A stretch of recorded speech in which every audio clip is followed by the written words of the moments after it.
three types of people that every chosen person must be careful of.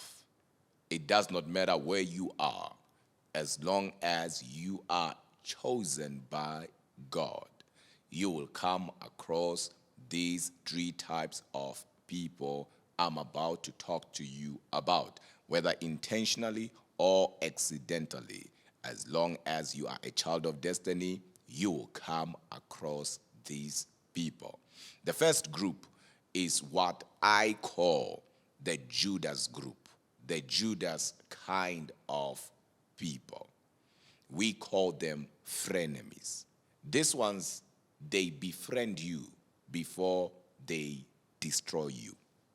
In most cases, you have a weak spot for them, but they have a wicked spot for you. It is not really difficult to see their true colors. It's just that most people, when they see these colors, they turn a blind eye. These are destiny destroyers. Just as we have destiny helpers, we also have destiny destroyers. They will walk with you and they will labor with you as long as nothing good is happening to you. But as soon as God starts lifting you up, as soon as you start coming out of the cocoon, as soon as you start walking on your God-given assignment or walking on your purpose, their true colors will show, and they will start hating anything good around you. And anybody who's jealous of your success can easily betray you. You need to stop compromising in the name of, I have a history with this person. Just because you have a history with somebody, it does not mean you have a future with them. Most people can tolerate you as long as you are a nobody. Most people can tolerate you as long as there is nothing special about you. But as soon as God himself reveal you to you or reveal you to them, and they see the greatness that God has put in you, they will have a problem not with you, but they will have a problem with what God has put in you. And trust me, they are dangerous. And how do you identify them?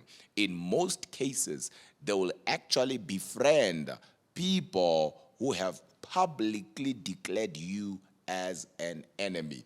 Never trust anybody who calls you a friend yet hangs out with people who don't like you. If you don't believe me, ask Jesus. Number two, and here you need to be very careful, is what I call household enemies. This is not somebody from outside, but this is a family member hating and fighting what God has put in you. This is where a sister fights a sister, brother fighting a brother. As long as you are chosen by God, you will have and you will come across what I call household enemies. This is household wickedness. And most people will compromise in the name of, this is my blood, this is my brother, yet the enemy uses that platform to shut you down and to really destroy you. When you read the Bible, you realize that there is a young man called Joseph. He's not being fought by people from outside. As soon as he started sharing what God has revealed to him about him, that's where the brothers started having a problem with him. Your family members will not have a problem with you until you start walking in your calling. As soon as they see that, the enemy uses them because those are the first group of people that have access to you, and they use this thing of, we know you, we have seen you grow, we know who you are, we know what you're capable of, not understanding that at this point in time, it is no longer just you, but it is you in partnership with God. And as a result, God has chosen you. So it's beyond where you come from. It's actually more about where God is taking you. So they will fight you. And every time you see this, don't allow it to shut you down. Don't allow it to crush you. Don't allow it to silence you. Every chosen person will come across such. So you need to be careful in a way that you don't allow it to destroy you. Joseph himself did not allow it to destroy him. David did not allow it to destroy him. Last but not least, opportunists. And of course, that brings us to the third type of people. We call them pretenders. These ones, the name says it all. They are opportunists, they are pretenders. They are not into your life because they care or they love you. They are not with you because they are for you.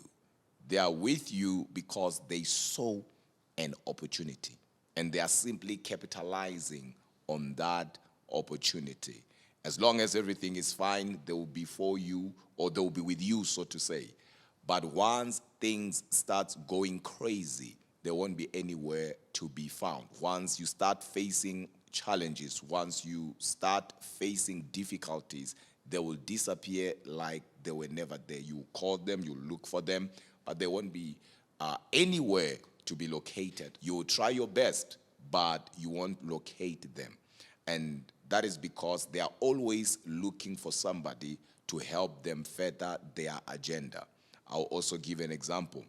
You can be with them and they can be with you, and all of a sudden, for no reason, the next thing they are no longer with you, and you start wondering, what did I do to this person? Wow, how come I've done so much for this person, and the next thing they just left like that? It's because from the beginning they were never with you. They were actually there because they had seen an opportunity, and this time around they had located somebody who's helping them and who's going to help them further their agenda. And these ones, they drain your strength. They drain your energy in that sense, right? For a lack of a better word, they will drain you. And if you are not careful, you'll invest in them. And the more you invest in them, the more you lose yourself, the more you lose your calling. Be careful of these three types of people, because as long as you are chosen by God, you will come across them. I call them destiny destroyers.